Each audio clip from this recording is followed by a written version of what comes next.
जय हिंद दोस्तों। आइए, आप सभी का स्वागत है हमारे अपने चैनल एयर इंडिया पर।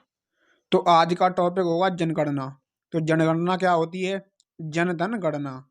तो जन माने लोग, मतलब गणना कि लोगों की गणना, मतलब कि जनता की गणना करना जनगणना कहलाती है। तो जन माने लोग या जनसंख्या, जनसंख्या की गणना करना जनगणना कहलाती है। तो जनसंख्या दिवस कब मनाया जाता है? तो जनसंख्या दिवस मनाया जाता है 11 जुलाई को। ये आपको याद रखना है। तो वर्तमान में जनसंख्या जन्म दर है 2.1%।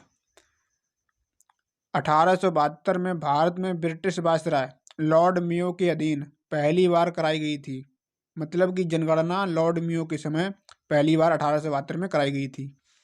1881 में भारत में सर्वप्रथम 10 के आधार पर जनगणना किसने कराई? तो 10 के आधार पर जनगणना रिपन के द्वारा कराई गई थी। 1948 में भारत सरकार द्वारा जनगणना अधिनियम बनाया गया। जनगणना स्टडी ऑफ पॉपुलेशन, मतलब कि जनगणना के अध्ययन को क्या कहते हैं? तो जनगणना के अध्ययन को कहते हैं जनसांख्यिकी। स्टडी ऑफ पॉपुलेशन, जनसांख्यिकी। 1952 में परिवार नियोजन कार्यक्रम आया। 1952 में परिवार नियोजन कार्यक्रम आया। भारत परिवार नियोजन कार्यक्रम लागू करने वाला प्रथम देश है।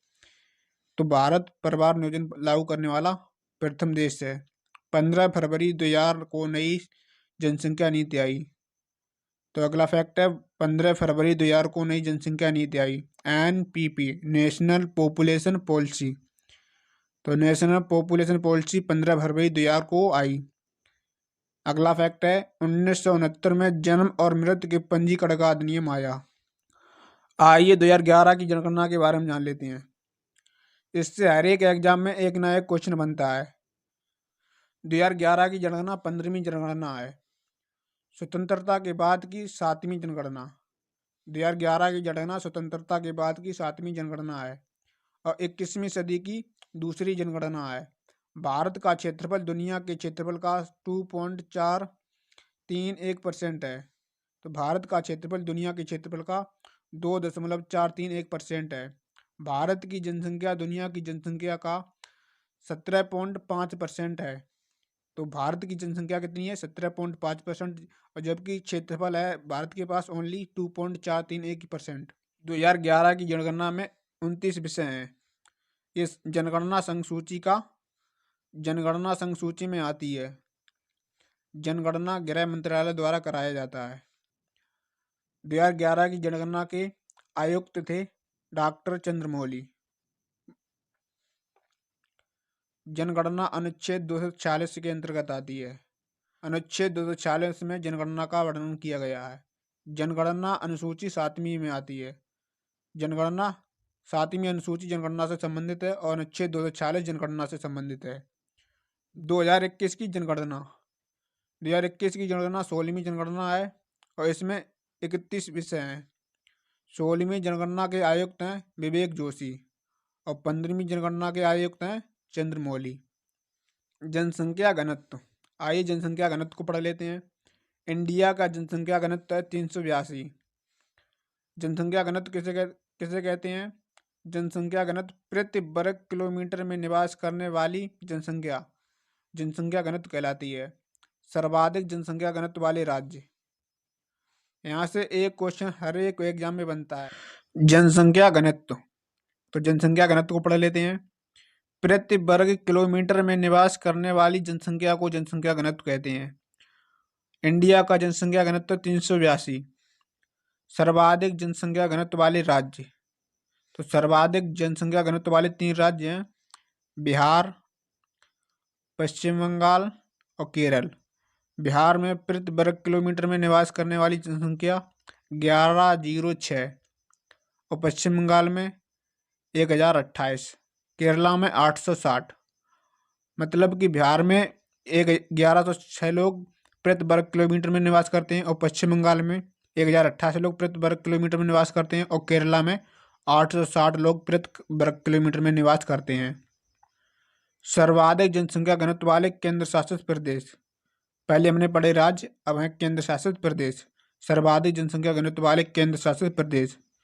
तो पहला दिल्ली, चंडीगढ़, पांडिचेरी। तो दिल्ली में प्रति वर्ग किलोमीटर में निवास करने वाली जनसंख्या कितनी है? 11,320। चंडीगढ़ में है 9528। पुदुचेरी में है 2547। सबसे कम जनसंख्या घनत्व वाला केंद्र शासित प्रदेश है अंडमान निकोबार, जिसमें ओनली 46 लोग प्रति वर्ग किलोमीटर में निवास करते हैं। जनसंख्या घनत्व वाला केंद्र शासित प्रदेश है अंडमान निकोबार। सबसे कम जनसंख्या घनत्व वाले राज्य। सबसे कम जनसंख्या घनत्व वाले राज्य हैं अरुणाचल प्रदेश, मिजोरम, सिक्किम। अरुणाचल प्रदेश में प्रति वर्ग किलोमीटर में निवास करने वाले लोगों की संख्या है 17 और मिजोरम में है 52 और प्रति वर्ग किलोमीटर में निवास करने वाले लोगों की संख्या सिक्किम में 86। लिंगानुपात। तो लिंगानुपात क्या होता है? प्रति 1000 पुरुषों की तुलना में महिलाओं की संख्या को लिंगानुपात कहते हैं। मतलब कि प्रति 1000 पुरुष पर कितनी महिलाएं हैं उसे हम लिंगानुपात कहते हैं। तो इंडिया का लिंगानुपात है 943। सबसे ज़्यादा लिंगानुपात वाले राज्य केरला, तमिलनाडु, आंध्र प्रदेश। तो केरला का लिंगानुपात है 1084, तमिलनाडु का 996, आंध्र प्रदेश का 993। सबसे कम लिंगानुपात वाले राज्य हरियाणा, जम्मू कश्मीर, सिक्किम। तो हरियाणा का लिंगानुपात है 879, जम्मू कश्मीर का लिंगानुपात है 889, सिक्किम का लिंगानुपात है 890। यूटी में सबसे कम सबसे अधिक लिंगानुपात। तो पांडिचेरी में सबसे अधिक लिंगानुपात है 1037 और दमन और दीप में सबसे कम लिंगानुपात है 618।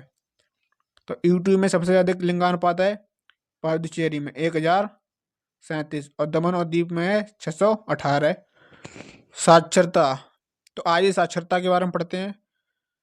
7 वर्ष या उससे अधिक के ऐसे लोग जो लिख या पढ़ सकते हैं तो उन्हें उन्हें हम लोग साक्षरता कह सकते हैं।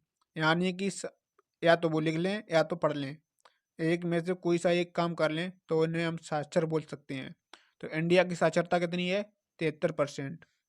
सबसे ज़्यादा साक्षरता वाले राज्य केरला, मिजोरम, गोवा। केरला की साक्षरता दर कितनी है? 94%। मिजोरम की है 91.3%। गोवा की है 88.7%। सबसे कम साक्षरता वाले राज्य बिहार, अरुणाचल प्रदेश। तो बिहार की साक्षरता दर है 61.8%। अरुणाचल प्रदेश की है 62.4%। सबसे कम साक्षरता वाले ये 2 राज्य थे। यूटी में सबसे ज़्यादा और सबसे कम साक्षरता। तो लक्षद्वीप में सबसे ज़्यादा साक्षरता है 91.8% और दादर नगर हवेली में सबसे कम साक्षरता है। तो आइए इस टॉपिक से संबंधित कुछ इंपोर्टेंट क्वेश्चन भी कर लेते हैं। तो पहला क्वेश्चन है 2011 की जनगणना के अनुसार निम्नलिखित में से किस राज्य या केंद्र शासित प्रदेश में साक्षरता दर 90% से अधिक है? तो सही आंसर होगा मिजोरम। तो मिजोरम की साक्षरता है 91.3%। तो अगला क्वेश्चन है 2011 की जनगणना के अनुसार भारत के निम्नलिखित में से किस राज्य में लिंगानुपात सबसे अधिक है? तो सही आंसर होगा केरल। तो केरला का लिंगानुपात सबसे अधिक है। तो अगला क्वेश्चन है 2011 की जनगणना के अनुसार भारत में निम्नलिखित में से किस राज्य का जनसंख्या घनत्व 100 प्रति व्यक्ति वर्ग किलोमीटर से कम है? तो सही आंसर होगा सिक्किम। सिक्किम का 100 व्यक्ति प्रति वर्ग किलोमीटर से कम है। और अगला क्वेश्चन है 2011 की जनगणना के अनुसार भारत के निम्नलिखित में से किस राज्य की जनसंख्या सबसे कम है? तो सबसे कम जनसंख्या किस राज्य की है? तो सही आंसर होगा सिक्किम।